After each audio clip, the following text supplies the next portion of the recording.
Welcome to Moss Marketing Mondays, a.k.a. the M3 Podcast. Brought to you by Moss Marketing Group, bringing you everything marketing every Monday. Stay tuned for marketing tips and tricks you can use today. The M3 Podcast, marketing knowledge to help you succeed. Let's get started. Welcome back to the M3 Podcast. This week we have a full couch of MMG squad. Full couch. So we have Dre, we have Ricky, and we have Jaime with his first appearance. What's up? He does exist. Yeah, we had to twist his arm to get him on here today. But Jaime is one of our, I don't even want to say newest, like one of our newer members of the MMG team, and specializes in content creation, things of that nature. And we've actually known each other for a lot longer than most people know. Yep. And Not longer than I've known him, though. I know it is pretty crazy. Like Wild. that was, I just think it's crazy how the world works. Yep.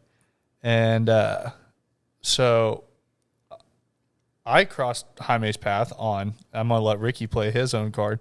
Actually, we're going to let Ricky play first because his starts first. That's true. So Lauren and I went to middle school with Jaime. And when did you first go to Clay Center? So I moved there when I was 7. Okay. So I was there from first grade all the way up until freshman year. Okay. And then you graduated 14? 14, yeah. So he was a year older than us.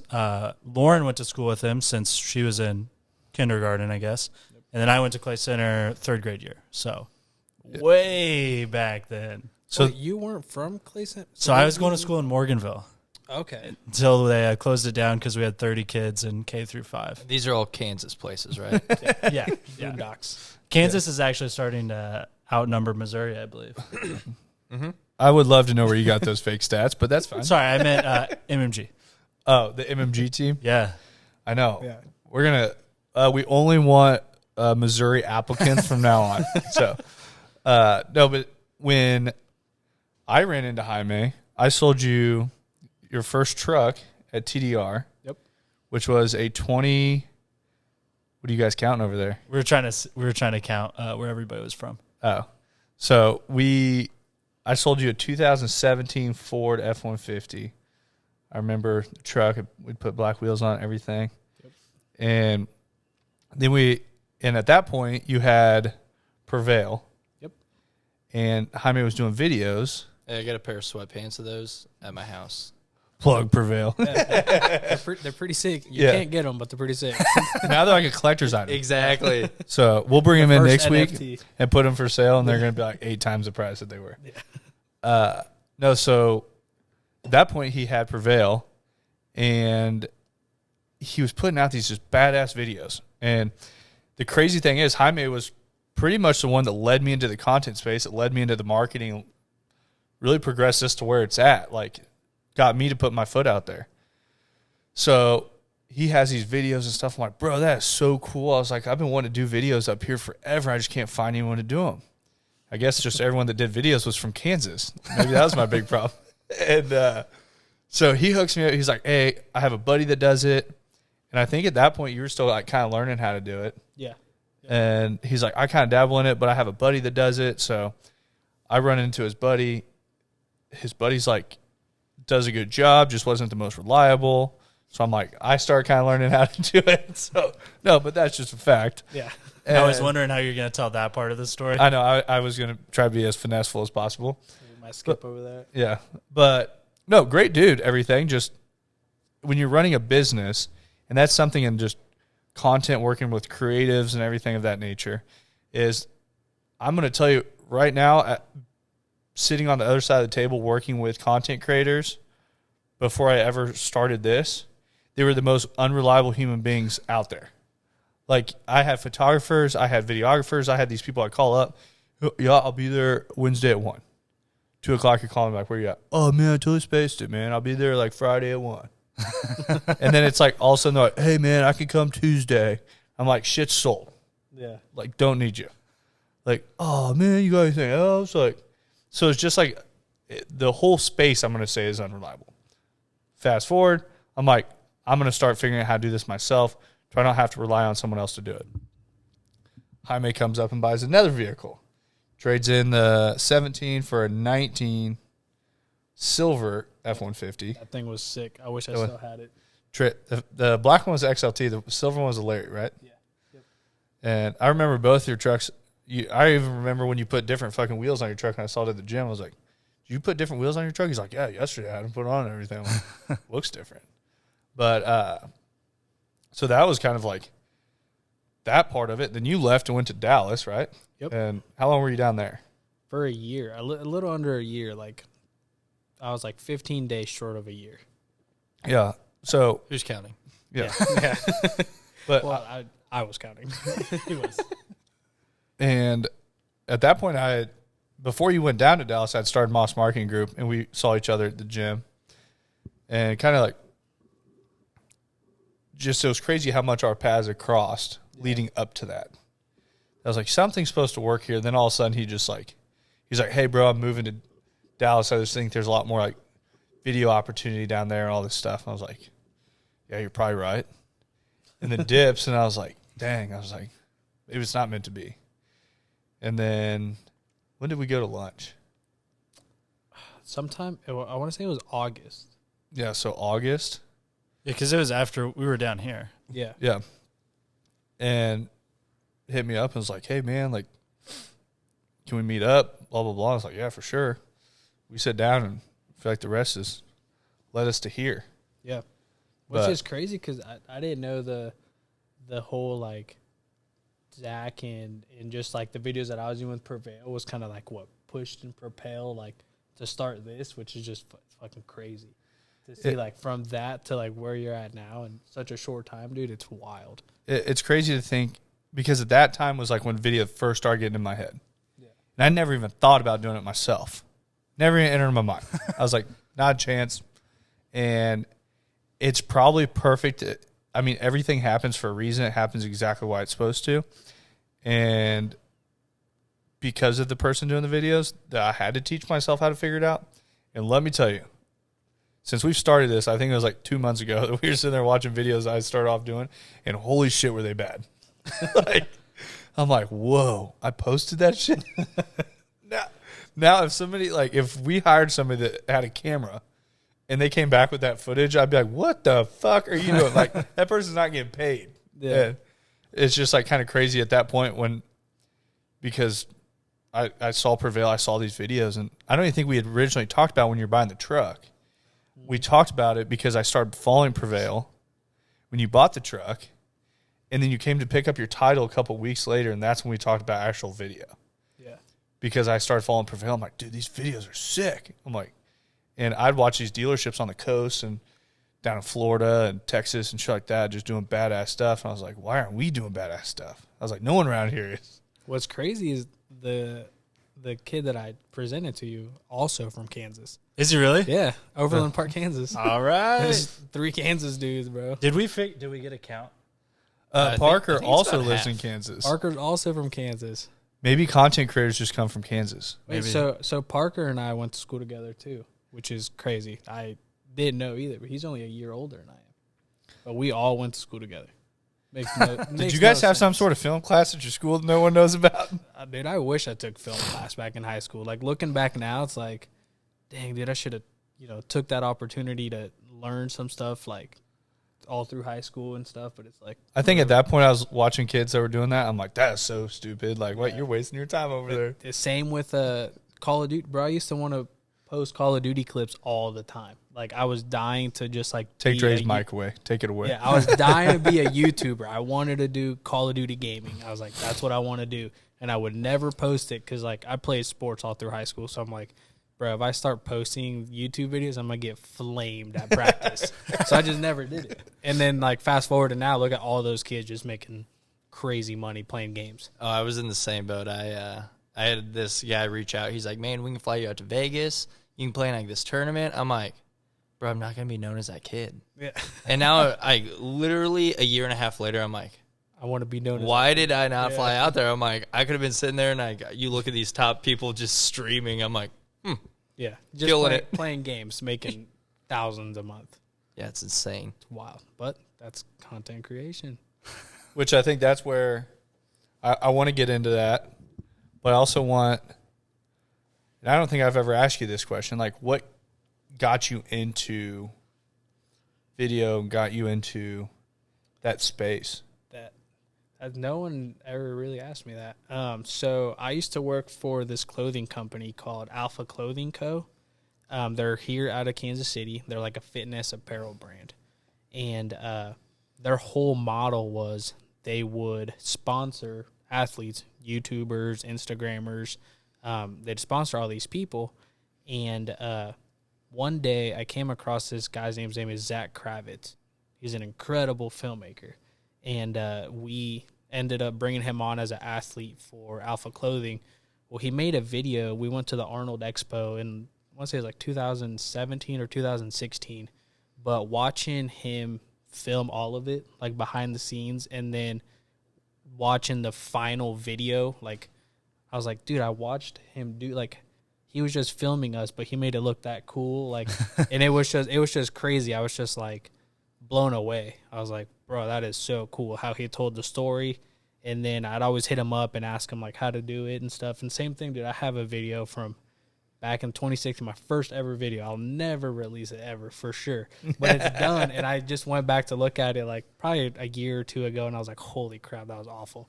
But it was just seeing a filmmaker like live, watching him film everything and then watching the final output. And I was just like, that was so cool. I was like, I want to do that. And then started trying to do it. And It wasn't good, and then got better. I wouldn't say I'm good, but I got better. I'd say you're good. I would too. But Could be better, but which the funny thing is, we were just talking like before the podcast started that we've had multiple podcasts on like content creation, and Ricky's like, do we have podcasts like MMG ones, like just us?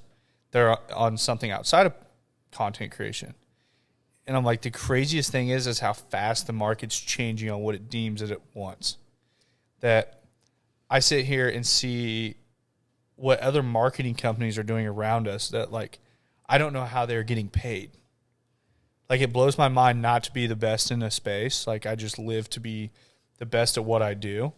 And, like, they're posting videos that aren't even formatted right. I know a car dealership that pays an individual a lot of money to be a marketing person that can't even format videos correctly. If you can't format a fucking video correctly, you should not be classified as a marketing individual, period. yeah. Like, no questions asked. Like, the stupidest shit that you see happening in today's space in the marketing world, that everyone knows that they have to spend dollars to try to acquire business, and they get this shitty work. So it's like, right now, short form video is dominating the space. And anyone that tells you differently hasn't kept up with what's happening. Like, stills work for retargeting, but stills do not work anymore for just holding your full platform on stills. Like, if video today is completely different than video was 3-4 months ago now. Like, I don't know of a company around or individuals around that are shooting everything portrait now. But Ricky and I are out in Utah. We're talking to content guys that are making $70,000+ a month. And they're like, yeah, we shoot nothing but portrait. Like, that's what TikTok wants to see. That's what YouTube is already going towards on these shorts. That's what Reels on now Facebook are blowing up. And Instagram, like everywhere. That's what the internet is wanting. So you have to give the internet and give the people what they're looking for. And I just got to give the people what they want. Give the people what they want. You say. No, but it's like, that is what it is now. Yeah.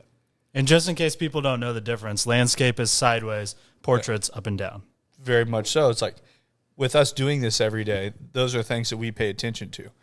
Normal person, if you're really good at your profession, you shouldn't be messing with this stuff. But you also shouldn't be paying someone that doesn't know what the fuck they're doing on doing it. Like, you should also know as an individual, like, if you're sitting there scrolling, that video usually I would say 8 out of 10 times you usually stop on a video to watch a video rather than stopping on a photo just to stare at it. Yeah. Which certain, like, if you're going to put photos out there, make sure that they're high level. Yeah. Like, that's the other thing is photos still do work. I'm not saying photos are dead, but video holds a higher rank than photos do.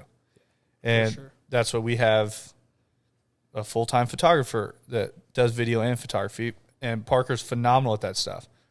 But photos of still products or I don't even want to say products, still photos of a building aren't going to perform well. A still photo of an image of a person will perform well. But it's also like a video is going to perform better. Yep. And there's a certain place for all these different pieces of content. And I just find that some of what people pay for nowadays, just like, Oh, it's wild. And the sad thing is that the business owners, they don't know any better. no. Because they're, like you were saying, they're off doing whatever it is that they're good at. It's not their job to know what's going on with social media trends or know all the details about content creation. That's why they're hiring it out. Yeah. And the unfortunate thing is a lot of the companies are just kind of taking advantage of that. Yeah. And the other funny thing is when you talk with these business owners, social media is by far the biggest driver of marketing in today's space, if done correctly. No questions asked. Google, SEO, all that shit is went by the wind. Like if you run a service-based company, you can still run Google ads, but that only equates to X amount. That's not scalable. You can say, hey, I get this much, but when you're saying I'll pay per lead that comes in, you can pay per lead that comes into your zip code, but there's only going to be so many leads. If you're a plumber and there's 15 leads in your location for plumbing and you pay to get all 15 of them, what do you do after that? What, you're just a plumber? You're just going to have, these are the 15 people you're going to work for each month? Well, another thing about that, though, is that people have to already be looking for whatever it is that you do. That's the only time SEO is going to come into play. They might not be looking for you directly, but if they're looking for, like, marketing company, and then you see all the ones that would come up, or plumber, and you see what plumbers come up. But a lot of the companies that we work with, it's not necessarily a need type thing. It's more of a want. We have some that are needs, which there's also just that front of mind recognition that if I came to you and I said, name electrical company, name a plumbing company, name a car dealership. Like when I stepped into Moss Marketing Group, I said I was going to brand the first marketing company of the Midwest that has a name that everyone knows. Because go walk up to 100 people on the street and ask them to name a marketing company. I bet you're going to get 100 fucking blank faces. Yeah, without a doubt. But we acquire accounts all the time where we go in and they're like, yeah, we want to grow our social media. We want to do this. We want to do X, Y, Z. All right, great. And they're like, but we also had a bid from this company. They were a little cheaper. I'm like, never even heard of them. And we pull them up. I'm like, they have 8 followers. Like, it's, I feel like I always go back to this, like, one conversation I had because it's like the most mind-blowing thing that somebody has no followers whatsoever is going to come tell you how to do everything. Seems pretty hypocritical to me. So it's like, we're posting content every day. We're doing all these things. I go to Thanksgiving last week and people are like, oh, why do you do taco reviews? Do you guys like sell tacos? Like what the fuck is the point of that? I go, it's building an audience. It's building a brand. It's like doing these things for people to watch us, just to know the name. That I had somebody today, we post our taco review, and somebody texts me 30 minutes after that, hey, so-and-so just texted me that you guys are the go-to marketing guys. And it was like 30 seconds after he just liked our taco review. But it's like when you start correlating those things because you stay front of mind in someone's head, that's how you win. And it's, I may not need a plumber today, but if I see ads on the same plumber all the time, always popping in front of me, and then I come home like, shit, I got a leaky sink. I know who to call. I see this guy all the time. Yep. That should be your go-to guy. And too many people think this shit just happens overnight. That, Like you start marketing tonight, tomorrow you're just huge. It's just an on or an off. Like you either market or you don't. In reality, it's more of a spectrum. Yeah. Which there's certain business models that are kind of on and off. That like the car space kind of works that way. Like we've had dealerships we work with and they're like, hey, we want to turn this off. And we turn it off and like 8 days later, they're like, hey, can we turn this back on? Like haven't had anyone call us since then. Like, so it does work in some business models, but there's still levels to it though. Like obviously if you turn it off, leads are going to disappear, but there's also the more you put into it, the more you're going to get out type of thing. 100%. And I think what I don't understand, and this is something that may just be a me thing, I don't understand how people just do absolute fucking nothing to get their name out there or do anything. And they just literally sit there like twiddling their thumbs waiting for something to happen. Yeah. Like you talk to any really successful business person, they're going to say one of the main pillars of what they have is due to marketing. Like I was listening to one of, I'm pretty sure it was Ed Milet's podcast with some dame, somebody on there. But everything he's like contributes his whole life of success to strictly marketing. Guy's built a personal brand. He's done all this stuff. But you have to do something for people to see you. I could have the best drink in the entire world. Which you do. Which I do. In your hand right now. Right now. But if no one knows about this drink, then how is anyone ever supposed to buy it? So if that's affiliate marketing where I send out cases to all you guys to then put videos out on, then you do that kind of, or influencer marketing, where you do affiliate marketing where you get a case and then you sell it out for me and you get a percentage of everything you sell.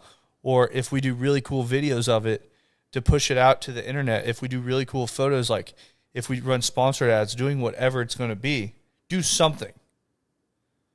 Like doing nothing and thinking the future is going to fucking change is the most idiotic thing I see business owners do. And it happens a lot. A lot is an understatement. Like a lot. And then people are like, we've had so many business owners we've talked to that we reach out to them the first time. They're like, we're not spending any more money. We don't need marketing. We don't need to do any of this shit. I'm like, 6 months later, I'm like, follow up with these people. Oh, yeah, we closed. I had to go back and work for these people. Oh. Like, oh, I wonder fucking why. But I'm going to try again next year. But it's like, I'm going to do nothing different. Yeah. Like, and that's where I feel like content's such a critical piece that there's a reason that when someone buys a $30 million Super Bowl commercial spot, that they pay for $1 million video production on that one commercial. That's 30 seconds. That they spend $1 million+ on 30 seconds of video. Why? Like, why would I not just do it with my fucking iPhone up at my desk? No, my kid does it. Yeah. They got it. Hey, I have a relative that went to school for videography, and we've had this at a location where they're like, well, so-and-so went to school for photography. I'm like, they're kind of, I don't want to be mean, but they're kind of old. Like, when did they go to school? So they were like developing film and stuff? That'll help you out. Yeah, no, like that's exactly what they were doing. They went and they like took photos. I was like, holy shit, they don't know what they're doing, like at all. Like, but I don't know. I just feel that the content space, there's a huge like gap. Like, I watch old people that don't even know to like wipe off their camera on their iPhones. I'm like, hey, just try to make your video like a little less, or photo a little less foggy. Like that there. I have people I've helped out with, like, I know. I'm like, you can fix that with wiping your camera off a little bit. But save you a few thousand on buying a new phone. So, Ricky, Jaime, you guys both run content all the time. What? Do I? Dre's been banging out some pretty good TikToks. He has been our TikTok guy. That's about all I do. He's getting on the content side. It is on the content side. On the content side. But I know equipment goes sky high really fast. What are your thoughts on like equipment to skill level to all that? So the equipment's It's like driving a race car, right? Uh-huh. So if you're a really good driver and you're in a shitty car, it's probably going to be a really shitty driver in a fast car. But if you put somebody that actually knows what they're doing in the really fast car, that's obviously how you're going to exceed the most. So let's say Ricky's a good driver, okay? And I would say a Sony is like the nice car. Sure, we can play hypotheticals. Yeah. And the Canon's like the shitty car. Sure. So if we could put Ricky on a Sony, I feel like magic would be made. I'm the shitty driver with a really nice car right now. So if that were true, which is not, Allegedly. does that analogy make sense though? Yeah, 100%. Like the camera is only going to get you so far. If you've never touched a camera and you go out and spend your life savings on a really nice camera, really nice lens, really nice stabilizer and everything, there's a chance that you just randomly get like a good shot. Yeah. But the end It's result, a numbers game, bro. yeah, eventually, like, sure, something's going to look good, but in reality, you're just not going to get your money out of that. No. They're going to have everything on auto. Yeah. It's just on auto. So it's one of those things I'm kind of like, I'm on the kind of the other spectrum. I personally feel like you don't need a good camera setup or anything to get started. Like a lot of the stuff I used to film, I would just do it on my phone. Because it's like these iPhones are getting crazy. And it's really like, yes, a camera will get you so far, but as we've talked about, a lens is more important than a camera. 100%. But not even just that. I'd also say the editing. Like if you get a good editor and you give him a shitty camera, he'll probably make something super sick than if you give somebody a great camera that doesn't know what they're doing. 100%. Yeah, it's all in the edit, it's all in the lighting, just everything. I don't think you need if I got a red camera, I don't know what I'm doing with the red camera. If I got a red camera, the shot would look awful, right? Versus somebody actually knows how to use a red camera. Yeah. So it's one of those where I don't know. I feel like you don't need the craziest setup to Yeah, get started. I totally agree, especially if you're getting started. Yeah, some of my best videos I personally feel like I did on my phone, and it's weird. Like I normally don't even put my work out there like that. I've put out a few things that I did just on my phone. People are like, "Oh, dude, that was so good. What'd you use?" I'm like, "My iPhone," and they're like, "What? Are you serious?" I'm like, "Yeah, dude. Like you don't need the crazy setup to get going." Yeah. Which I think that also comes with a very good understanding of how a camera works. True. Yeah. So it's like, And it's not like you're just taking the video that you filmed and then just like, oop, post it on Instagram. Like there's a lot of the editing you were talking whole about. edit went into it. the editing skills are definitely like, I feel like when those are paired together, like a really good editor can't take the shittiest of shitty film and make it great. No. They can't change film. But it's also, I had the most progression when I was videoing and editing because I hired some editors for a while, like when I was by myself, and I'm like filming and I'm sitting over, I'm like, God, I was like, these edits suck. Like, what are they doing? And then I'm like, you know what? I'm done with you guys. Like, so I fire like 3 editors and I'm like, I'm going to go back doing it myself. So I go back doing it myself. He says that, but he also tried getting me to edit a video. And I think you looked at it the other day. It was pretty bad too. We look at it. I'm like, I don't know why they didn't post this. I pulled up. I'm like, I see why he didn't post it. No, but it was funny. Like, I'm like, I'm going back to editing my own videos, blah, blah, blah. And I pull up my film. I was like, holy shit, it's my film. The film sucks. I was like, I'm the problem. So then I like deep dove into how to get like better film. And we were just talking about today that we go out and buy a whole bunch of new lenses, and the shots that are thrown down in the last week are like crazier than anything. You shot something earlier this week where you were just trying to figure out how to use the lens, and then all of a sudden you just throw this edit together, or someone threw the edit together. That was me. But I look at it, I'm like, he was just trying to figure that out, and he just got that off that. Yeah. It looked crispy. It looked really good. And I threw that together on like a $20 LumaFusion iPad editing deal. I didn't even throw it into Premiere Pro or like get in depth on it. Sometimes I forget how big the learning curve is for video editing. Oh, it's crazy. So I've been editing since like about a decade, 2012 or 2013. And I forgot, like I had to figure a lot of stuff out then. And it was on Windows Movie Maker that came like pre-installed on the Windows computers back in the day. It might be really good now. I don't know. Windows Movie Maker? I don't know. I didn't even know it was a thing. So it was a thing.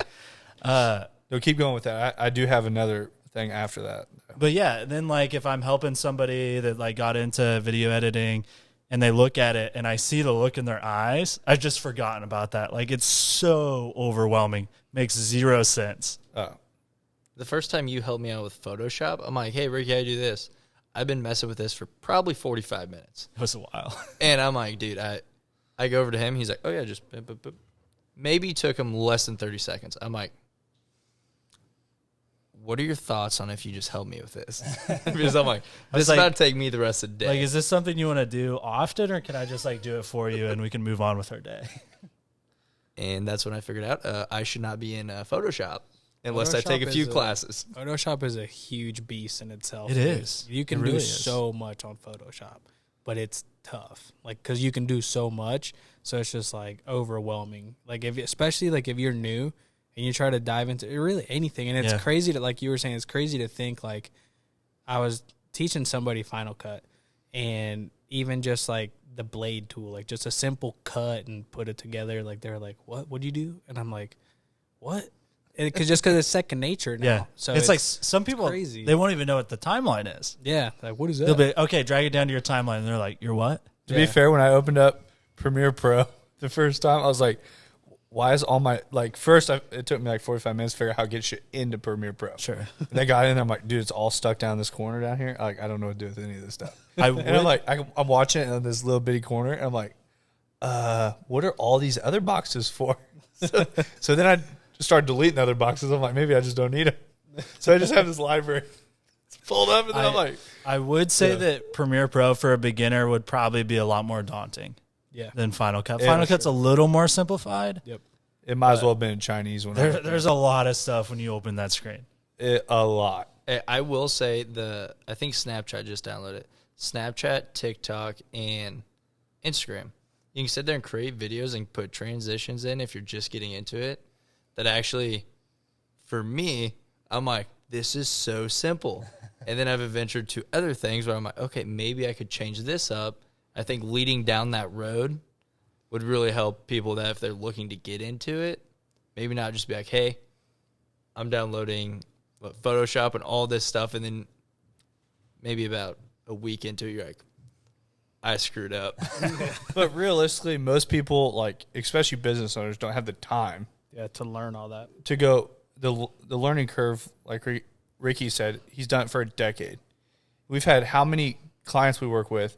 Like, well, I'm just going to jump in Photoshop. I'll do it myself. You're like, okay. I'm like, all right, cool. Like, hit me up in 4 days when you don't have it done. I'm like, I don't know how to do it, so And good luck. let me tell you, like, I was that exact person on the other side of the table when they're like, hey, that's going to be $1,000. And I'm like, I'll do it myself. And then I'm like staying up till midnight, night after night, trying to figure it out. I'm like, how do these people do this shit? But then the thing is, you did end up figuring it out, and then you started a marketing company and quit the other job. Yeah. So, Two types of people. yeah. Yep. Which I put in crazy amounts of time to be like mediocre Yeah. at editing. Like, I can navigate through there and I can put video together and I can do like okay, but I'm not winning any awards by any means. Like, that's not. You guys are 1,000 times better than me at it. But I don't know I why think you looked at me. I'm 1,000 times better than Dre. I'll take that one.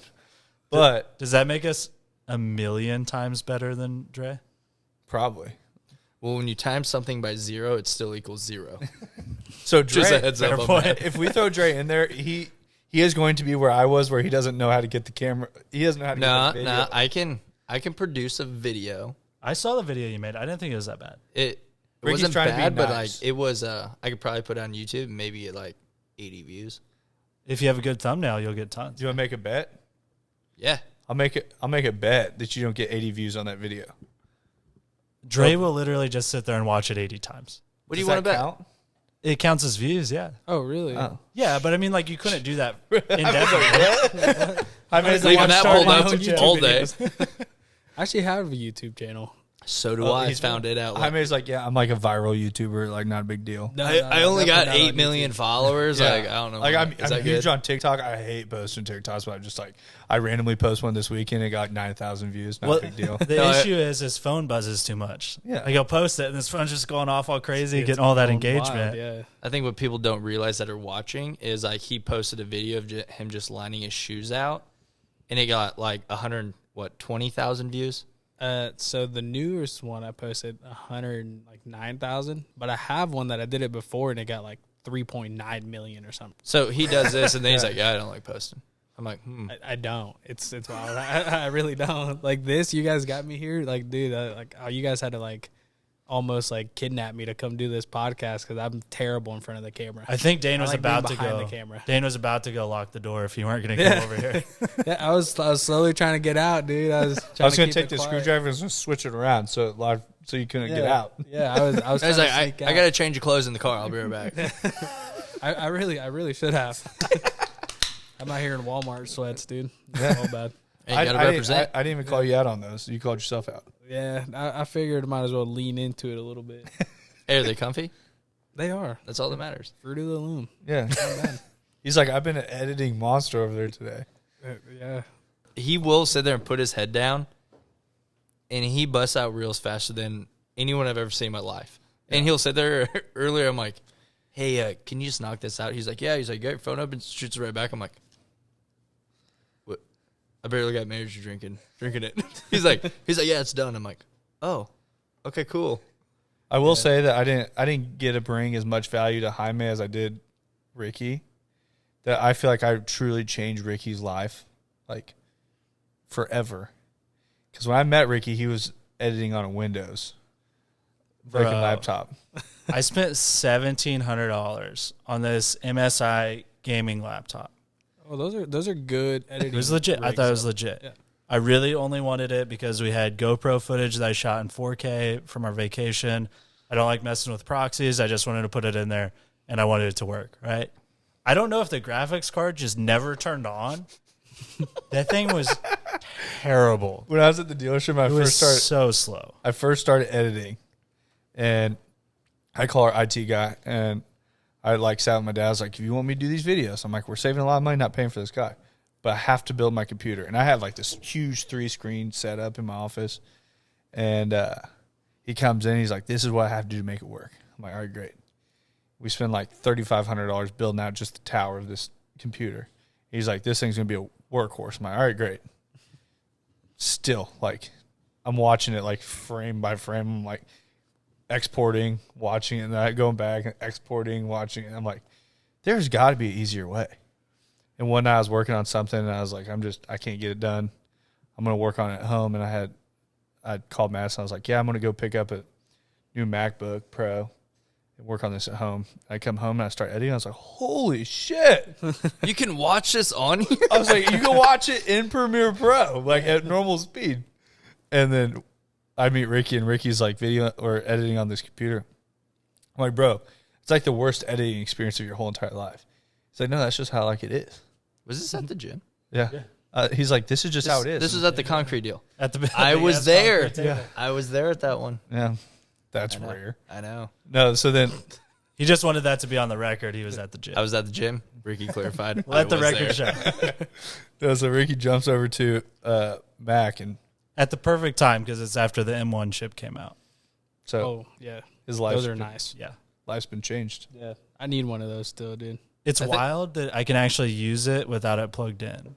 Yeah, Like my other computer is basically like a folding desktop computer because it would maybe last 45 minutes and it was just dead. yeah. See, my Those my M1s are Mac's a wild. little sketch now, so it's I'd give about 30 minutes till it's dead. So now I have a desktop and then a smaller desktop that folds. I need do that remember, Max. speaking of like technology and such, I remember the first time I got so Canon has what's called like the L series lens. They have the red ring on them. That's how you can tell like a good Canon lens from a not so good lens, is if it has that red ring around the outside. I was on like a Canon T6i or something like that. It was like a $600 camera with the whole kit and everything. So it's not that nice. But I was doing garage gym videos. and I bought my first decent lens. It was like a 24 to 105 f4 EF mount because it was on the T6i. And it was like $400 lens, which was a really good price for it. And it completely changed my experience with that camera.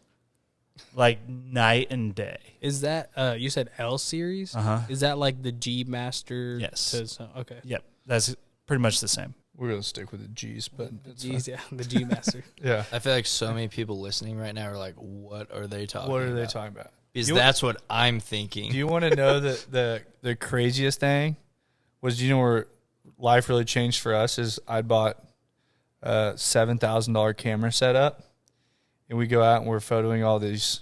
First commercial account we have, we're photoing all these trucks and everything, and we're editing on our phones. So we're using the Bluetooth deal on the camera to send them to our phones.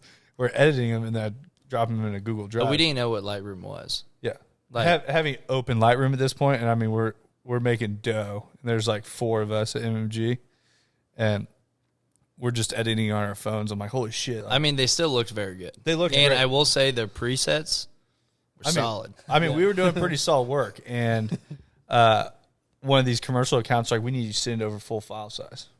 What the fuck you talking about? That's full file size. When an exporter comes across as 1/4 of the size, I don't know what you want me to do. Yeah, and they're like, I'm like, I don't know what you're talking about.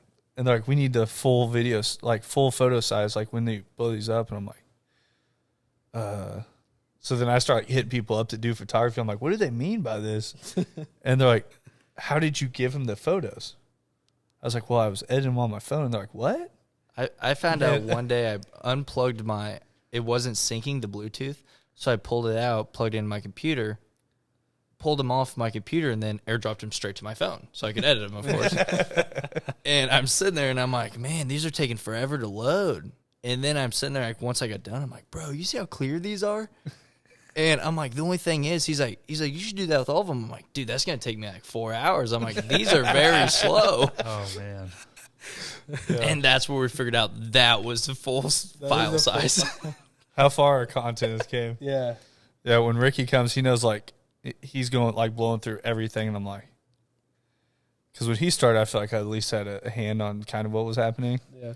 And then he kind of humbled me back to, you don't know what the fuck's happening. You also went out and you would take 700 to 1,200 photos in a 15-minute session. And he's like, hey, we just need to cipher through and find like the 5-10 good shots. Yeah, Ricky's like, why do you take so many photos? I'm like, I don't miss shit. I don't miss And shit. that is one method that you can use. I kind of prefer, like, depending on the scenario, right? Like, shot your proposal. I took like 600 or 700 photos. Wasn't Respect. trying to miss that. But most of the times, if you just like take your time and just get like a couple really good photos, and then you don't have to sift through all 8,000 of them. Yeah. I definitely prefer that way. Yeah, I used to do so like when I would travel like to go like do the sneaker con stuff, I try to get like behind the scenes photos. I'd just trigger finger, dude. Yeah. Just hold it down and just shoot. I mean, I was, dude, I think like 3,000 or 4,000 photos per event, and then dude, it was absurd. It might just be a Sony guy thing. Maybe it is. Maybe it was insane, and like out of those, like, I'd maybe 30 or 40 that I thought like were solid, Yeah. and then from there I need to dwindle it down to like 10. Yeah, and then it's like, well, how many are you actually going to use? Though? Yeah, exactly. Yeah, it was insane. At the time when the camera's in your hand, you think you're going to use like all of them. Yeah, So every time you see something, you're like, oh my God, great photo, and you're taking it. And then later you have them on your computer and you have them all pulled up and you're like, what was I thinking at this moment? Like, So the other thing with that, though, if you're at an event like that, like we shot the Moore Expo. It was an off-road expo in Springfield. So it was like, I think we were actually at the expo. we for did 2 win the days. video of the whole thing too, just so you know. Oh, we've nailed it. But that first day, like, you're trying to capture everything, and you're like, oh, this is really cool. I need a bunch of video of that. What you don't take into account is the other 36 hours that you're there.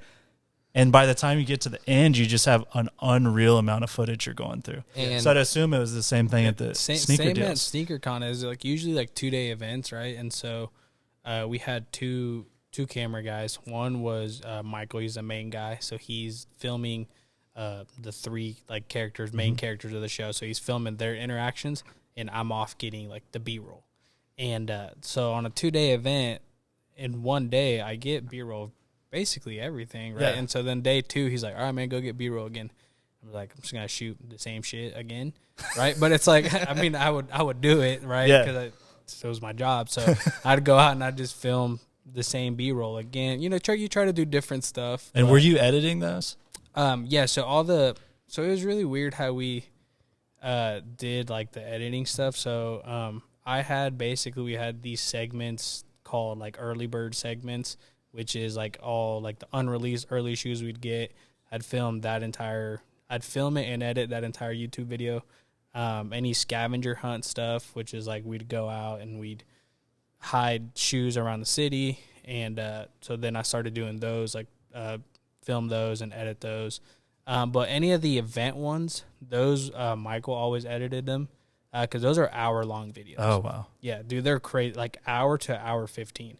So, I mean, dude, he's going through like 5 or 6 hours worth of footage, and it's just like crazy. But so he always wanted to do those himself because, like, the thing is, he was the one filming the main character guy. So, as you're filming, you obviously can tell, like, oh, that's a good bit. I'm going to use that. And you can kind of read the room. So it's like maybe there's an inside joke or something that, like, oh, that flowed or that's going to flow. So as he's filming, he's already putting it all together in his head, like how he's going to cut it up, chop it up, put it together. So those made more sense for him to do. Yeah, definitely. But besides that, like I didn't focus a ton on the event videos. My main thing was like TikTok, Instagram Reels, YouTube Shorts, and then like some of the other like early bird stuff. Like, well, I guess the plus side to that though is that second day of B-roll where it's just all repeated. That's his problem. Yeah, like he's sifting through it. So he's sifting through. And I mean, like I said, like I would try to switch it up. So it's like if I did, I don't know, just like a little pan. Yeah. Maybe the next day I try to do like a zoom or like kind of like rotate it or something, right? Just to it's try the same to table, it's the same people at the table, but you at least get a different look on it. It's the exact same whatever, but you would never know it just because it's just different camera movements. Yeah, and so it was really weird. So being in content, this can be a question for Ricky and you. I don't know what Dre's content career looks like over there, but if he wants the question too, he can have it. Thanks. But really downplay me. Whatever it is, we should start with Dre. Should we start with Dre? Yeah. I worked very hard today. I pushed out a lot of Instagram Reels. No, Dre is pretty solid at, like, on the business type Reels. I'm not like the videography side, but as like thanks. Really killed it. In like the future of content, what is like your dream look like? I know a lot of people get into content. A lot of people kind of just like mess around with it and never have like a goal of where they want to go with it. So what does that goal look like of where it's really progressing and where it's going? We are starting with me? I found out how to make my Instagram so I can make money. So you post how often do you post on Instagram? Well, I found out you have to have X amount of followers to actually start making money. So the goal right now is to get to that follower count, and then I can start making money on content. I actually really like that answer because you have a clear goal. I'm really big on having clear goals. I don't have a clear goal as far as what the future of the content that I make. One thing that I was thinking about earlier is when you mentioned like the hour and 15 videos. Mm-hmm. I think it'd be really cool to do some type of like passion project for us that's like just really probably won't even have a return on investment at all, but just like a cool video or like longer, like a short film almost. Yeah. I think that'd be fun to make. Yeah. But really I don't have that much like emotional attachment with the content that I make. Like for just a little bit, I was annoyed that reels were a thing because I liked landscape. And then I came to the conclusion that it was like, well, it's stupid to go against that because it's going to portrait. Yeah. There's not going to be a movement that takes us back to landscape or anything that. The reason it's portrait is because it takes up more of the screen. Unless they come out with phones that are shaped differently. Yeah. So it's like a plus-shaped phone, so you can just do whatever. Yeah. I don't have a really good answer on as far as the future of my content creation. Obviously, I want to get better. Yeah. I think that's always moved the needle forward of like getting better at whatever you're doing. Yeah. but it's also, I feel like as a grand vision, I'm always one to have goals of like where you're going, what progression looks like. And I think that's why so many people fail in the freelancer space. Oh, yeah. And I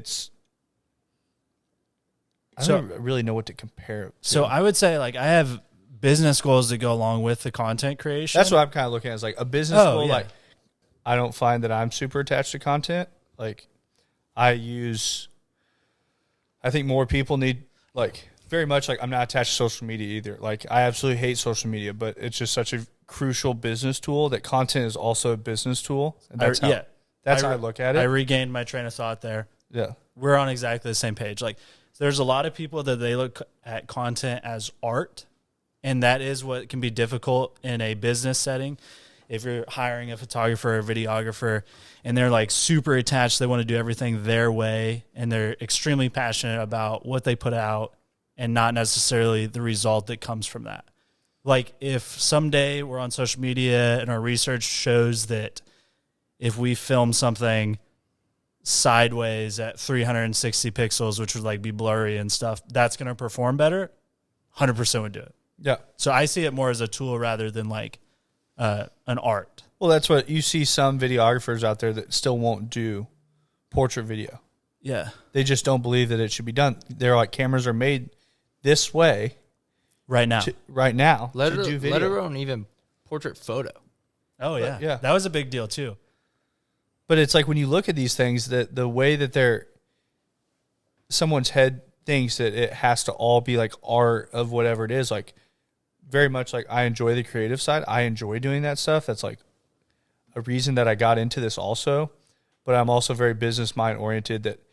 That's why this is not Moss Marketing or Moss Media Group.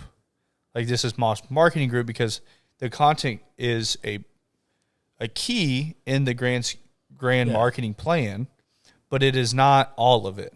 Like, that is a tool that we use to help companies market and their marketing perform better. Yeah. That I found out that when I had my hand on the content and the content was high quality, that social media ads worked about 10 times better than if the ad quality, the content quality was shitty. To where all of a sudden I'm like, okay, now the value actually there, if I'm spending 10 times less money on actual ad spend, I can actually get content made and actually come out spending less money with better performing ads. Yeah. To where, once again, it was just a business tool for our ads to perform better. So one more thing on landscape versus portrait that I think a lot of people need to hear is that you can either be really attached to your art and like fight the system and do the righteous thing, you know, or you can just play the game with the rules that are in place because you're not going to change them, and you can fucking win and make money. Exactly.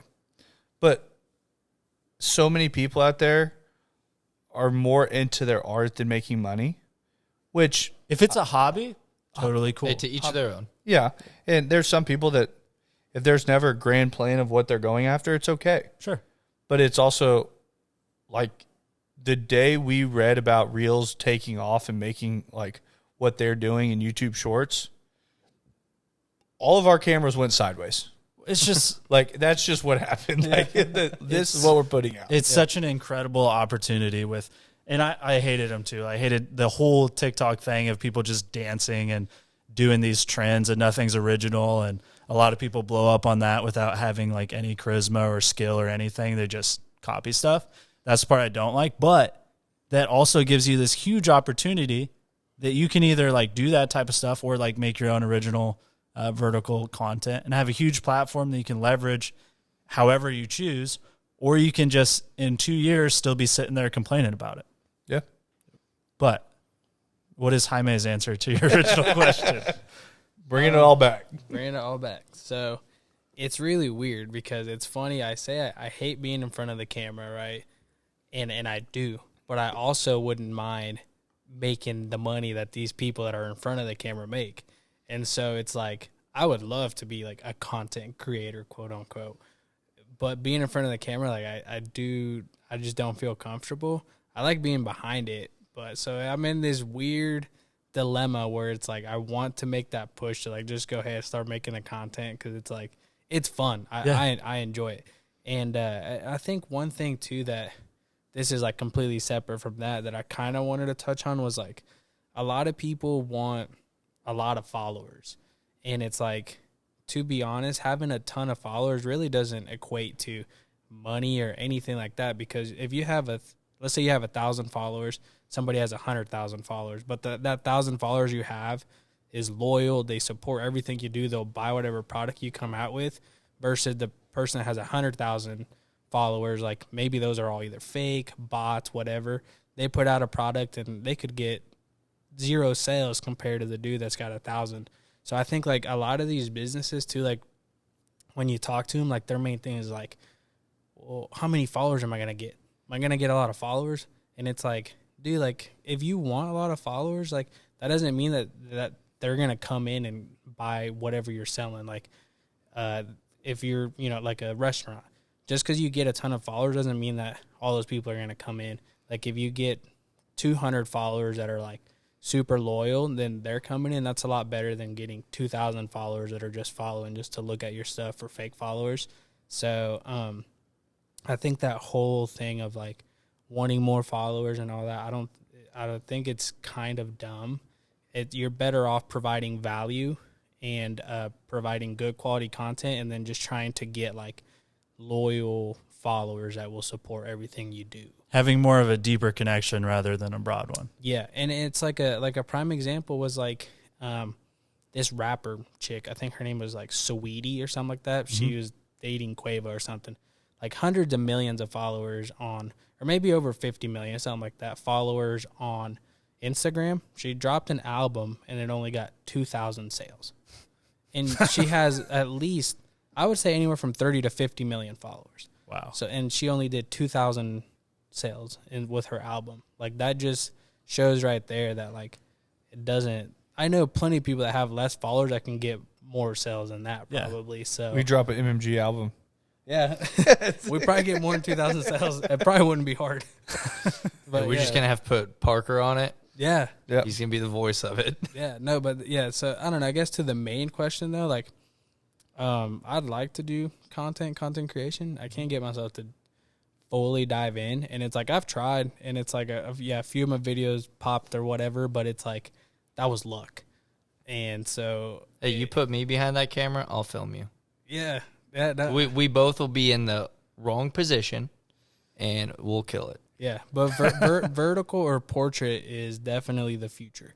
I mean, I prefer to edit and shoot short form content versus long form content. It's more fun. It's like it's a challenge of how good can I make this video like within 30 seconds, 45 seconds, a minute, like how much stuff can I put in it to make it cool and fun and engaging. I think that's funner than like the long form content. Yeah. I don't know why. It just is.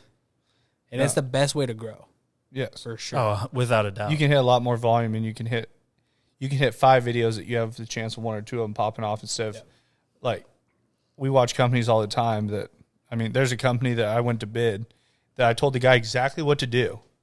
And he goes with a different company because they're a lot cheaper, and they put out 4.5 minute long videos. Yeah. And they're probably listening to this. But it also has like a 45-second drone intro. Yeah. And then that same company puts out 7.5 minute long videos. Yeah. And they wonder why they get no views on anything. Yeah. That's like awful. if that company wants, they can, if they're listening to this, reach out to me. I will sit down. I will outline what you guys need to do. Yeah. I will give you the blueprints of what to do. And they still won't do it because they're too passionate about their long-form art videos that nobody watches. See, I've gotten to the point where if it's a minute to less than 10 minutes, I don't watch it. I do feel like there's a very interesting thing that's happening. Podcasts are bigger than they've ever been. Correct. And those are way on this side with long form. You can get really deep in those. Yeah.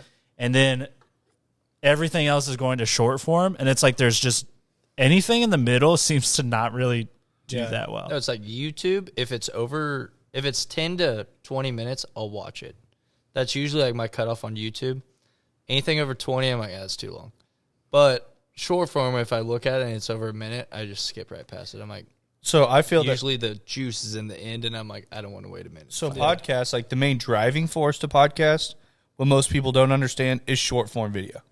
That gets people on there. They sure. get people onto a podcast, but majority of all podcast listens are from Spotify, Apple Podcasts, things of that nature. And they're not through YouTube. That is when I will start listening, because I'm like, if I'm driving somewhere, it's 30 minutes, pull up Spotify, listen to it. Great way. And then after that, I can get back in and just start right where I left off. Yeah, and obviously podcasts are very different than like an ad or Yeah. like a YouTube video or a Facebook video or something like that. But just in content in general, that's something you can get really deep on. Like I was listening to, I think it's 2 hours and 47-minute podcast with Alex and Layla Hermosi on the Iced Coffee Hour that dropped, I think, yesterday. I was watching that today. And I'm going to finish the whole thing, but I know about Alex through short form video. Exactly. Like he's crushing it on there. Yeah. I will say the first video I watched of him was 87 minutes. The first one. Dane sent it to me. He's like, you need to watch this. I'm like, bro, that's like an hour and a half long But YouTube video. In that case, though, that long form content was so good that Dane felt the need to share it with you. And the only reason you watched it is because it was from a friend, a brother. Correct. And then I watched it, and now since that, I have actually referred that video to other individuals, not even within our company. I'm like, this is something that can help you out, because I'm like, it helped me out tremendously. And they're like, it's how long? I'm like, I know, it sounds bad, but I'm like, this 87 minutes will go faster than you anticipate. But people, same thing with people listening to this right now. If they are making it all the way through, right now in their head, they should be Googling or YouTubing how to make portrait video for their company, putting ideas on paper of what they need to execute in the next 4 weeks to make sure that they have 3 reels going out every week, 3 YouTube shorts. If they don't have a YouTube channel, they should be getting on YouTube right now, figuring out how to make a YouTube channel to post YouTube shorts. They should be doing all these things that everyone should be doing. And the funny thing is, there's marketing companies that I know listen to this every single week. I like 100% know. And it's funny is because I will tell them what to do, and they don't do it. I'll get to it next week. But it's so funny that, well, I'm not going to do that. Like, there's a reason that our company has outgrown and is surpassing all these companies around us so quickly. It's because the space is messed up in general. And realistically, I feel that when I created this, I did not want to be a criminal in this space. That I feel a lot of other companies out there are criminal for taking money from people. Like, no questions asked. That you talk about the followers and everything of that nature. I know marketing companies out there that buy followers for these companies that trickle in month over month to where their following count goes up, and it's bots. And they're like, well, I'm getting more followers. Dollars and cents, what does quarter over quarter look like? Because if you were sitting with business owners and the people that we work with, that we don't run contracts and we don't lose accounts really, except for with bad business owners. Because if you watch quarter over quarter of companies, they scale. And when you're putting out content, when you're doing all these things all the time, and companies are scaling, they understand that it works. They build a brand, they build all these things to where it's like, if you have someone that is strictly going off your marketing by their following, like, that's not a client I even want. I want a client that I sit down with, and most of our clients have became friends now, so I don't even really like the word client. I would say friend, that we sit down with, and we say, what does your quarter 3 look like over your quarter 4? Oh, we absolutely murdered it. We had this, and this happened. So what led to these things happening? Well, I actually had these 3 people reach out that want to do business with us because we're out marketing the people around us. Oh, that's great. Like, it, even though that's not directly what the ads we're running for, people are seeing your presence out there. Like, so it's crazy when you start doing all these things, what happens to businesses. And I see it as a domino effect with what we do. I track what our Instagram, how many new accounts we're reaching every month, what our accounts end look like, where these people are coming from. Did the same thing in the car business. Like, we go into dealership over dealership over dealership. And I'm like, let's look at your leads right now. The biggest factor is where your people come from. What are you spending money on to put someone in the door? Oh, well, I'm spending money on Auto Trader, Cars Guru, Cars.com, all these different things. So it's like, all right, great. You're spending $4,800 a month on Auto Trader. You're spending $5,000, $6,000 a month on Cars Guru. You start adding all these numbers up. They're like, we spend $30,000 a month on these things. All right, great. Let's look at your actual leads that you sold last month. How many came from Cars Guru? I don't know. Well, if it was a lot, they would have raised your price. But it's like, how many came from Auto Trader? I don't know. So you spend this much money on these different advertisement platforms. You don't have a set number on them? How many internet leads did you sell last month? Oh, 60% of our sales last month were internet leads. Do you know how fucking big the internet is? Every avenue that you pay for marketing is on the goddamn internet. Like, does that make sense to you? Like, a year before I left the dealership, I had literally got rid of internet leads. Like, that's not a thing. They didn't just poof us out of magical. They're like, you know what? We're going to get on and search this exact dealership. That's the only place we're buying from. Never heard of them before. That's the only place we're buying from. You don't think they just looked through the phone book and like found somebody? Like, hey, this dealership I want to go to. Hey, we may have had a few individuals. They may have done that. I will say, and the thing is most time they came in, they walked in, they're like, hey, drove past here 100 times. I live right up the road. I found your guys' number in the yellow pages and called up. You're talking about a fucking outlier that's so small. I'm just saying it happens, but it shouldn't be big enough to have a lead. 3 years of us being in a dealership that was selling 100 cars plus a month, that happened fucking less times I can count on one hand. I'm going to say like 2. That's not going to keep a business open. But when you figure out where people manage, like where their leads come from, and they manage like all these different things, like I want to know what the companies we work with, where their money that drives a company comes from. Because that's what scales someone. That's if you have 1,000 loyal followers over the person that has 100,000, you can run a much better business model off of 1,000. Oh yeah. And granted, that's something that scales, but you want to scale it correctly. And I think the whole space is so broken with a lot of, realistically, I would say, I don't even know what I want to call them, these marketing agencies out of like Florida and shit that sub everything overseas. That we talk with companies and we're like, all of your guys' stuff is done overseas. No, it's not. I have a company out of Florida. I'm like, well, if you get on your Facebook, it shows that 3 people out of the Philippines are connected to your account and 2 people out of Pakistan. Like, what? How do you see that?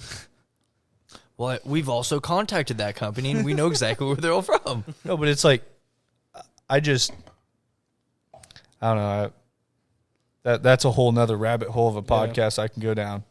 That stuff just like gets my blood boiling on how people are sold and how people end up with something that does nothing and they get sold on price. And the thing is, you can outsource it. It is cheaper, but then they sit there and they wonder why they're not growing. It's because your content looks just like everyone else right down the road because they're paying for the same cheap content. That's exactly why it looks like that. Yeah. Let's write this idea down for our next MMG podcast. No, but it's like one of those things that just quality of content is such a driving force in how stuff performs. Like if the content is not right, the performance is going to suck. Ad copy is very important. If ad copy isn't correct, so the wording that is on the post is not correct, it doesn't work. Like there's so many of these factors. And of course, anybody that has ever read fucking 2 pages of a marketing book thinks that they're a marketer. And it's like, we work with 90 plus business owners all the time to scale companies. That's what we do. Towards we have a room full of professionals at this point. That's what we do. But it's funny where we have companies that come to us that have 2 employees like, well, I think it should be done this way, this way, this way, and this way. And it's like, haven't you already done that? Uh-huh. Did it work? No. All right, then I don't think that's the correct way to do it. Like not being mean or anything, but there could be a better avenue, a better blueprint of how to make this work, scale, and be profitable at the same time. So, I'd say to your point, Dre, what you were talking about, like if a video is like a minute long or whatever, like you almost don't want to watch it. That just like that just shows you how like everybody's attention span's getting short, and that's why short form content is so key. And it's like Dane was saying, like there's marketing companies that are probably listening to this or watching this, and it's like what I'm about to say, they probably, like he said, they won't use it. But it's like, so what you could do is, because you said most of the juicy stuff's at the end of the video. So what you could do is take that end part and just repurpose it, put it now at the beginning just to get that hook. That initial hook's the biggest thing. Like the first 3 to 5 seconds of any short form video are like the most crucial. Because like as I'm scrolling, if you catch my attention right away, it's like, okay, now it could be longer in a minute, but you caught my attention, fuck it, I'll watch it. So it's like if the juicy stuff's at the end of the video, just try cutting it, just grab it, put it at the front, and then get that hook at the beginning, and then they may watch it all the way through. That's some Mr. Beast stuff right there. Yeah, exactly. Yeah, just some Mr. Beast stuff. And it's like giving away $1 million jet, and then all of a sudden you're exactly. like, oh, it's 17 minutes. Dude, I guess I'll watch. He's the king. He's the king of that, dude. Like his videos are so good because within the first 30 seconds, you know what the whole video is about, and action has already started. So it's like, like you said, he's giving away an island, right? Like within the first 5 seconds, you know, he's giving away an island. By the 10th second, you know, like there's people already like running around or doing whatever they have to do. So it's like, it's just quick cut, like fast paced stuff. And that's just everybody's attention span just getting shorter. So it's like the quicker you can grab their attention, they're more likely to maybe watch it all the way through. Even when he's doing like his sponsorships, it's like while stuff is happening, Yeah. so there's no dead space. So yeah, there's no death space. His headers are amazing. Oh, I've now to the point on YouTube, if I get hit with an ad during it and they're talking about it, Skip it. I literally grab my thumb, move it over, Yep. and watch till it gets done, and then end it. Yeah. Well, but because- with him, it's different Oh. because the main video is still going on. Yeah. He just incorporates it in. He does it amazing. It's like if you can find $10,000 while I finish this ad, Yeah. and then I'm suddenly, oh my god, are they gonna find the $10,000? Yeah. It's freaking nuts, dude. Well, then with like most YouTubers though, even though everybody sees that, knows it's right, Yeah. what they do is they get lazy and they just like chop, and then it's just them talking about the product. Yeah. Chop, and it's back to the video. They just like smush it into the middle. Yeah. It's awful. One person that does it pretty well is Max Tuning. I don't know if you watch him a lot. He does it pretty well, like how he does his stuff. Like I watch his podcast actually quite a bit. I watched yesterday. This is probably the longest podcast I ever watched. It was him and Christian Guzman. It was like an hour and like 28 minutes, and I actually watched all of it. I was like, 88 minutes. yeah. I was like, wow, I can't believe I watched all of it. And dude, I started at like midnight. I didn't get to bed till like dang near 2 a.m. just watching that. No But, wonder like, he seemed tired when he came in this morning. yeah, but like, so like, I mean, yeah, with stuff like that, like these marketing people, they may hear that and then probably won't do it, like how we said. But it's like, I think that's the best thing that you can do is just once you figure out what you're gonna shoot, just really shoot to get something like that's gonna grab somebody's attention within that first 5 seconds. It's like that TikTok we made that had to get cut. Dang. Which one's that? Last week's Taco Tuesday. Oh, I don't even remember it. I don't remember it either. It was a good cut. Yeah. Cut. Oh, is it the one that you said Park or something? Yeah. Oh, okay. We're not gonna say what, but Oh yeah, yeah. So yeah, I tried to put at the beginning just for the hook portion of it, but that one's a little bit different because it was a little different. we're risque. building like what people are coming back for every week. yeah, it was risque. Yeah. No, but I think very much that anyone that's listening to this, like business owner wise, marketing company wise, like agency, whoever it is, like people have to stop being so set on thinking what they do is always 100% right. Yeah. Like when we were doing video 3-4 months ago, and like the landscape portrait had already started. YouTube just when they jumped in on it also is like when it really elevated, and then of course Meta steps in behind them and says, "Hey, like now we're gonna start monetizing this shit. Like it's full speed now." it's like you have Google jumping right in, going, "Hey, we want to be in But it." now, like you take every one of the biggest players in the space, and you just put them all in one room. Like now, it's like you have to do this, and there's so many of these people out there that are still like, "What we do is right." Like There's a lot of people not adapting. yeah, and it's just like you don't watch it, and like you're not going to adapt. You're not going to do anything when the space leaves you behind. Here in a year, when they're closing down, it's going to be like, this is exactly what you could have done to avoid that. Yeah. Like the whole market told you what it needed. you weren't willing to listen to it and admit that, hey, things have to change. Like a good business is willing to change and adapt as everything happens. That the marketing space in 6 months and 12 months from now is going to look completely different than it does today. So that's one of my favorite things about Moss Marketing Group, as well as how agile we are. Like if we came in tomorrow and we decided as a group that what we're doing is totally wrong and we need to be doing it this way, we wouldn't have any attachment to what we were doing before. We're going to do what works. Yeah, and I think that's another reason for the no contracts. You sit there and it's like, hey, I know we promised that we would do X, Y, and Z, but the thing is that's not going to return you the most money. You, as a business owner, you want people in your door. You want sales. Like, that's why you get marketing. That's the entire point. And you sit there, it's like, hey, right now we're doing X, Y, and Z, but the thing is this over here will return you 50% more income. I'd be going, yeah, cancel that contract and let's go. And that's just being accountable. Like, Yeah. the whole reason we don't run contracts is accountability. Like, that holds us accountable to what we do. And have we been perfect on every account we've ever acquired? Absolutely not. There's accounts we've lost due to us dropping the ball and not adapting quick enough to what needs to be done.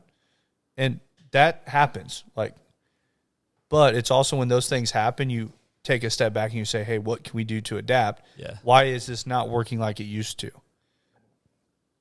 Excuse me, heartburn.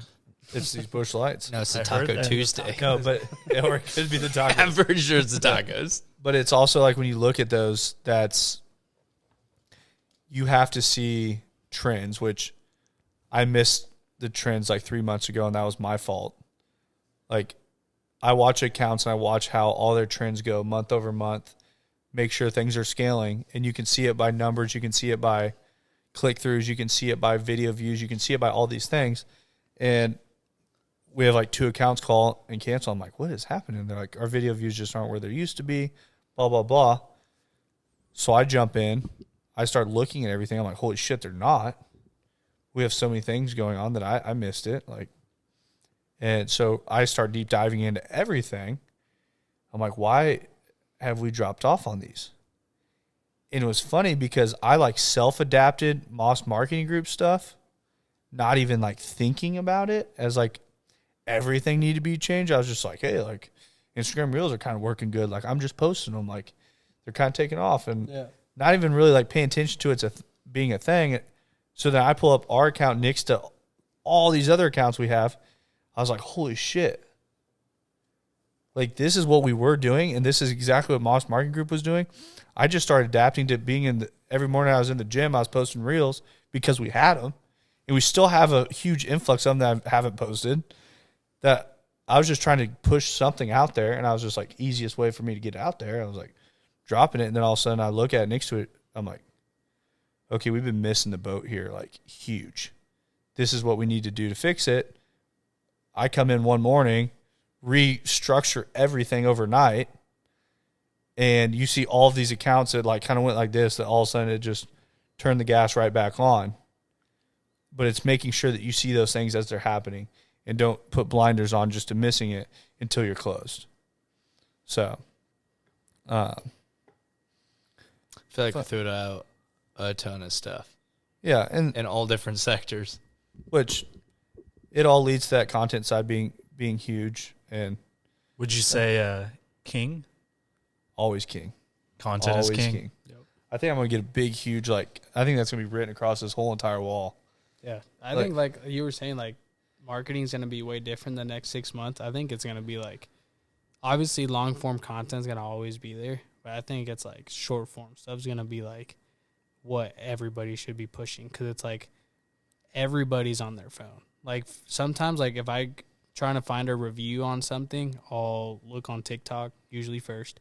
Because it's, if somebody's reviewing a pair of pants, it's I'd rather watch a quick 15, 20 second, this is how they fit, blah, blah, blah, done versus watching a whole 8-minute haul on YouTube.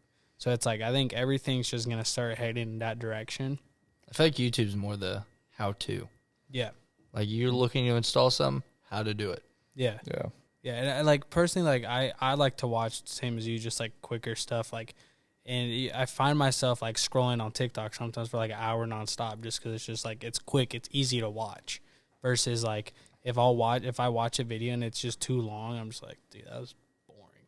I watched a 14-minute video the other day and I was like, fuck, this has been like an hour. And I look, it's like, holy fuck, it's only a 14-minute video. I'm 12 minutes in. I got 2 more minutes. I was like, oh I'm my committed. God. Should I jump ship now? Yeah, I was like, I'm at the end. I gotta watch this. But like, yeah, I think everything going forward is gonna be more short form, especially if the whole YouTube Shorts like thing comes like how they're saying, like monetization is gonna be like at an all-time high because they're trying to compete with TikTok. So if that's the case, and like I was telling people before, it's like if you miss that YouTube bubble, so to speak, of like becoming a YouTuber, it's like start doing the YouTube Shorts, and it's like you got a chance to do it all over again. This is that second bubble. Yeah, this is literally that second bubble. Isn't there allegedly a Vine lookalike is coming back? Allegedly.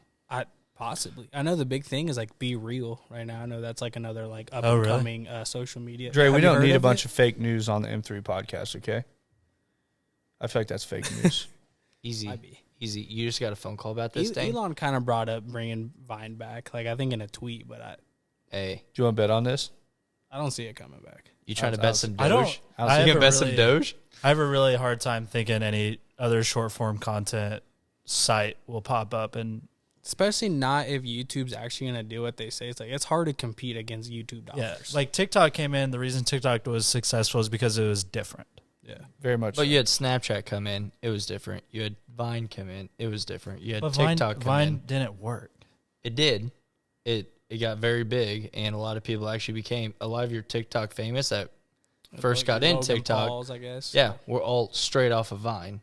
Yeah. So it worked pretty well. It worked for a little bit, but if it came back, why would anybody go to that over TikTok? I would, because it Why? maxes out at 7 seconds. So our attention span can get shorter. True. Yeah, but there's some TikTok videos that are good that are 30 seconds, and now you can't watch those. Here in So 10 it's years, like- we're just going to be watching 1 second videos. Pew, pew, pew, pew. That's how fast can your thumb swipe? I was wondering while we were talking, like how short can it really get? I don't know. I feel like we were throwing down 5-second reels I was editing last night. And Ricky, we were like looking at each other, and he's like, "Is that it?" I'm like, "I don't know." And it's good. It's but really good. And the funny thing is, like the style that we're doing, we were watching another guy, and he's like, "You're stacking video. When you stack," he goes, and it being that short, he goes, "Somebody will watch it 3 times to watch the different videos in it." Yeah. Then he goes, "Then you're ranking. You start driving so high because people are watching your video 2 or 3 times over." That's what it's like. If it takes you like this long to read it, just shorten it to right there. Because then if someone's interested, they're like, You see a lot of Can't those get that like word. 3-4 second videos that somebody wrote something that is like just long enough that you can't read it all in like one go through, so then it repopulates, Replaying. and you're like, I just go to like finish. I can't read like half a thing and not finish it. Then I watch it again. I'm like, that was fucking pointless. I don't know what I just read. But you do at some point, like all those things are, we could call them gimmicky for the sake of this. They're very powerful tools, but at some point you need to provide value. 100%. Because like if I see something like that and then I go to their page and that's all they do, I'm just gonna be like, and I could be, maybe that's just the way I look at it. But Yeah. I I'm look not at gonna it now follow. going, I know exactly what you're trying to do. And it's irritating because I'm annoying, the same yeah. way where I'm Yeah. like, I know I need to finish reading it, Yeah. but it keeps like moving a little bit, so I can't like catch the last like 2 lines. I'm like, bro. I do that a lot sometimes with like, so I edit this podcast, like podcast clips for the dudes I used to work for out in Dallas, and I'll make a 5-second clip, but that 5-second clip, I cut it to where it perfectly loops all the time. So you're watching the same fucking clip all over and over again. It's kind of annoying, but it works, right? Like, and so there's times I feel like where you do need to give more context, but there's also, like you said, it's a little gimmicky, but it's like if you're really thirsty for some views, like go ahead and do that because your watch time's gonna go up. But I that feel like goes, it pumps up some of your other videos too. that goes Yeah. well. That goes back to what we said earlier, and it's a tool, Yep. and there's a time to use it Yeah, if you time and know. place for it. Yeah, For sure. like if you're just going after real monetization or TikTok funds or whatever, well then yeah, you just want views. It is what it is. Should keep doing that stuff, but Yep. it's a tool. Yeah, just like definitely a content. tool. Which I think we've, I think all the time. I mean, we have multiple podcasts on content, so I think we go on and on and on about this. I feel like once a month we should almost touch on this just because how much it changes. Yeah, it does just change so quickly, and so many people don't do their research and don't understand what's happening, and keeping up with it is so crucial in the business world, the personal world, whatever you're trying to do. If you're trying to use social media as any sort of tool to make money, you need to keep up with what's happening. Yes. So Perfect summary. Yep. I think that is MMG. Jaime, congratulations for your first podcast. Dude, I'm freaking still freaking out. Great. You killed it. I don't know why you're so nervous about being on camera, I but don't know. It's not live. Yeah. Yeah, He it's literally not threw the headphones on. He's like, this is where Moss Market Group, like MM3, like starting. But Dalton wasn't having it. Yeah, Dalton's like, I'm not waiting for your asses to talk anymore. But that is the M3 podcast, and we are going to key Dalton. Thanks for listening to the M3 Podcast. Be sure to subscribe so you don't miss the next episode. Want to learn more? Check us out on Instagram at Moss Marketing Group, on Facebook at Moss Marketing 58, or on our website at mossmarketinggroup.com.